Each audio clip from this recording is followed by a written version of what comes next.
এইমাত্র শ্রীভূমি শিলচর হাইলাকান্দি এবং ভারতের বিভিন্ন জায়গা থেকে আসা আজকের সন্ধ্যার কয়েকটি গুরুত্বপূর্ণ খবর।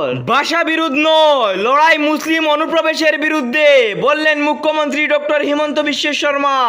বাংলাভাষীদের বেছে বেছে আক্রমণ, সাংবাদিক সীমা লঙ্ঘন করার অভিযোগ সরব বাংলার মুখ্যমন্ত্রী মমতা বন্দ্যোপাধ্যায়। এবার পাল্টা জবাব দিলেন অসমের মুখ্যমন্ত্রী ডক্টর হিমন্ত বিশ্ব শর্মা। মুখ্যমন্ত্রীর দাবি, অসম ভাষার ভিত্তিতে কারও বিরুদ্ধে লড়ছে না, আমাদের লড়াই বেআইনি অনুপ্রবেশের বিরুদ্ধে।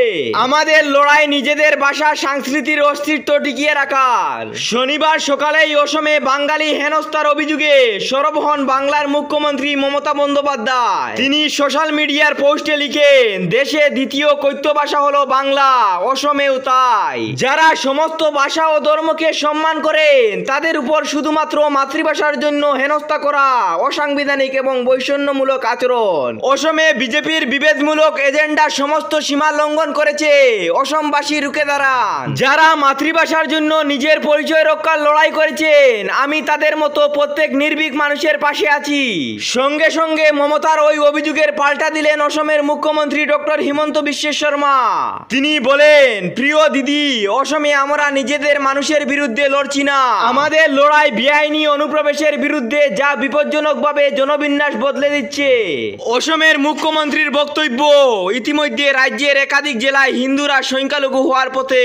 মুখ্যমন্ত্রীর দাবি, এটা রাজনীতির বিষয় নয়, আমরা আমাদের ভূমি, সংস্কৃতি এবং অস্মিতা রক্ষার জন্য লড়াই করছি। তার বক্তব্যে, আমরা ভাষার ভিত্তিতে মানুষের বিভেদ করি না, এখানে অসমিয়া, বাংলা, হিন্দি, বুড়ো সব ভাষার সহবাসস্থান রয়েছে। অসমের মুখ্যমন্ত্রী এরপরেই পাল্টা নিশানা করেছেন তৃণমূল নেত্রীকে। মমতাকে উদ্দেশ্য করে অসমের মুখ্যমন্ত্রীর কটাক্ষ, অসম যেখানে বেআইনি অনুপ্রবেশের বিরুদ্ধে অসমের অস্মিতার জন্য লড়ছে। গোয়ালপাড়ার ঘটনা নিয়ে মুখ খুললেন এআইইউডিএফ এর সুপ্রিমো মৌলানা বদরুদ্দিন আজমল। পুলিশের ব্যবস্থাপনা ঘিরে প্রতিক্রিয়া ব্যক্ত করে বড় মন্তব্য করলেন মৌলানা বদরুদ্দিন আজমল। বিলম্বে হলেও গোয়ালপাড়া প্রসঙ্গে মৌনতা ব্যঙ্গে নিজের সোশ্যাল হ্যান্ডেলে পোস্ট আজমলের। দীর্ঘ বিরতির পর ফের একবার রাজ্যের বিজেপি সরকারের নীতির বিরুদ্ধে সোচ্চার হতে দেখা গেল ইউডিএফ এর সুপ্রিমো মৌলানা বদরুদ্দিন আজমলকে। ঘটনায় প্রাণ হারানো উঠতি যুবক মাত্র 19 বছর বয়সী শুকুর আলীর মৃত্যুর ঘটনাকে অমানবিক ও বেদনাদায়ক আখ্যায়িত করেছেন আজমল। এই অমানবিকতা ও নিষ্ঠুরতার শেষ আছে নিজের পোস্টে উল্লেখ করে ক্ষোভ প্রকাশ করেন আজমল। ঘটনায় তীব্র নিন্দা ও ক্ষোভ জানিয়ে রাজ্য সরকারের উচ্ছেদের নামে ব্যবস্থাপনার পরিণতি নিয়ে আক্ষেপ করে সোশ্যাল সাইটে লিখেন আজমল। তিনি সোশ্যাল সাইটে পোস্ট করেন, ক্ষমতাশালীরা মনে রাখবেন, ক্ষমতা চিরস্থায়ী নয়, সময় একদিন বিচার করবে, ক্ষমতার চেয়েও সময় বেশি শক্তিশালী। এই বার্তা দিয়ে গোয়ালপাড়ার ঘটনার পরিপ্রেক্ষিতে চরম হতাশা ব্যক্ত করেছেন ধুবড়ীর প্রাক্তন সাংসদ মৌলানা বদরুদ্দিন আজমল। মোদী সরকার না থাকলে 150 আসনও পাবে না দল, স্বীকারোক্তি বিজেপি সাংসদের। সঙ্গের প্রভাব ছেড়ে বিজেপি অনেকাংশেই মোদী নির্ভর হয়ে উঠেছে।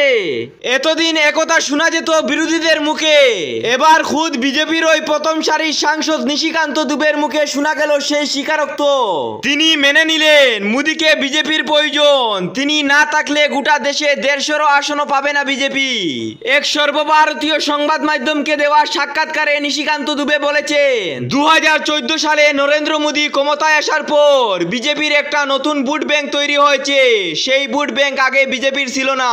বিশেষ করে গরিব শ্রেণীর মানুষের সমর্থন বিজেপির দিকে ঘুরে গেছে, সেই আস্থা এখনো অটুট। মোদীর প্রতি ওই ভোটারদের আস্থা আছে বলেই তিনি 3 বারের মতো প্রধানমন্ত্রী। নিশিকান্ত দুবের সাফ কথা, মোদীর ভোটে জিততে বিজেপিকে প্রয়োজন পড়বে না, কিন্তু মোদীকে বিজেপির প্রয়োজন। গুড্ডার বিজেপি সাংসদ বলেছেন, আগামী অন্তত 15-20 বছর নেতা হিসাবে আমি শুধু মোদীকেই দেখছি। নিশিকান্তর ওই বার্তা আরএসএস এর উদ্দেশ্যে হতে পারে বলে মনে করছে রাজনৈতিক মহলের একাংশ। সব বিধায়কের ভাগ্যে টিকিট জুটবে না 2026-এ, ইঙ্গিত মুখ্যমন্ত্রী ডক্টর হিমন্ত বিশ্ব শর্মার। বিধানসভা নির্বাচনের বাকি আরো 9 মাস, কিন্তু নির্বাচনে টিকিট জুটবে কি না তা নিয়ে রাতের ঘুম উড়ে গেছে বিজেপি বিধায়কদের। কেননা মুখ্যমন্ত্রী ডক্টর হিমন্ত বিশ্ব শর্মার স্পষ্ট ইঙ্গিত দিয়েছেন, আসন্ন বিধানসভা নির্বাচনে বর্তমানের দলের সব বিধায়কদের ভাগ্যে টিকিট জুটবে না। এমনকি টিকিট পেতে হলে বিধায়কদের কাজ করে দেখাতে হবে বলেও সাফ জানিয়ে দিয়েছেন তিনি। বাঙালিদের দ্বিতীয় শ্রেণীর নাগরিককে পরিণত করার চক্রান্ত বিজেপির, বললেন সুস্মিতা দেব। সরকারি ভাষা হিসাবে স্বীকৃতি লাভের পরেও বাংলা ভাষাভাষীদের আজ বাংলাদেশি বলে আখ্যায়িত করেছেন মুখ্যমন্ত্রী ডক্টর হিমন্ত বিশ্ব শর্মা। বিষয়টি নিয়ে পশ্চিমবঙ্গের মুখ্যমন্ত্রী প্রতিবাদ করলে পাল্টা অনুপ্রবেশকারীর ব্যাখ্যা দিচ্ছেন অসমের মুখ্যমন্ত্রী। মূলত পরিকল্পিতভাবে বাঙালিদের দ্বিতীয় শ্রেণীর নাগরিককে পরিণত করার চক্রান্ত করেছে শাসকদিন বিজেপি সরকার। শনিবার শ্রীভূমি সফরে এসে এ মন্তব্য করেন রাজ্যসভার সদস্য তথা তৃণমূল কংগ্রেসের নেত্রী সুস্মিতা দেব। তৃণমূল কংগ্রেসের কার্যকরী সভাপতি পরিমল রায়কে সঙ্গে নিয়ে শনিবার শ্রীভূমি জেলা কমিশনার প্রদীপ কুমার দ্বিবেদীর সঙ্গে সাক্ষাৎ করেন সুস্মিতা দেব। বিভিন্ন বিষয় নিয়ে আলোচনার শেষে সংবাদ মাধ্যমের মুখোমুখি হয়ে রাজ্যের শাসনাধীন বিজেপি সরকারের কড়া সমালোচনা করেন তিনি। শ্রীভূমি শহরে পুরাতন স্টেশন রোডে ভয়াবহ অগ্নিকাণ্ড, কোটি কোটি টাকার ক্ষয়ক্ষতি। শ্রীভূমি শহরের পুরাতন স্টেশন রোডে অবস্থিত জমজম মার্কেটে শুক্রবার গভীর রাতে এক ভয়ঙ্কর অগ্নিকাণ্ডে বিপুল ক্ষয়ক্ষতি হয়েছে। রাত আনুমানিক 1টা নাগাদ আগুন লাগে। প্রাথমিক তদন্তে অনুমান করা হচ্ছে যে শর্ট সার্কিট থেকে ওই অগ্নিকাণ্ড সূত্রপাত। এতে কয়েক কোটি টাকার ক্ষয়ক্ষতি হয়েছে বলে জানা গেছে। শুক্রবার রাত আনুমানিক 1টা নাগাদ স্থানীয়রা জমজম মার্কেটের একটি দোকান থেকে ধোঁয়া বের হতে দেখেন। মুহূর্তের মধ্যে আগুন দ্রুত ছড়িয়ে পড়ে এবং সংলগ্ন দোকান ও গুদাম ঘরগুলিকে গ্রাস করে নেয়। ওই বাজারে অধিকাংশ প্লাস্টিক ও দাহ্য বস্তুর উপর উপস্থিতিতে আগুন তীব্রতা বাড়িয়ে তুলে। স্থানীয় বাসিন্দারা প্রথমে নিজেদের উদ্যোগে আগুন নেভাবার চেষ্টা করলেও আগুনের ব্যাপকতা দেখে দ্রুত দমকল বাহিনীকে খবর দেন। খবর পেয়ে শ্রীভূমি, কাটিগড়া, নীলামবাজার এবং বদরপুর থেকে মোট 60টি দমকল বাহিনীর গাড়ি ঘটনাস্থলে পৌঁছায়। দমকল কর্মীরা দ্রুততার সঙ্গে আগুন নিয়ন্ত্রণে আনার কাজে ঝাঁপিয়ে পড়েন। দীর্ঘ 5 ঘন্টার নিরলস প্রচেষ্টার পর শনিবার ভোর 6টা নাগাদ আগুন সম্পূর্ণ নিয়ন্ত্রণে আসে। তবে ততক্ষণে মার্কেটের বিশাল অংশ পুড়ে ছাই হয়ে যায়। আগুনের লেলিহান শিখা এতটাই ভয়ঙ্কর ছিল যে বহু দূর থেকেও তা দৃশ্যমান ছিল এবং পুরো এলাকা দুয়ার আচ্ছন্ন হয়ে পড়েছিল।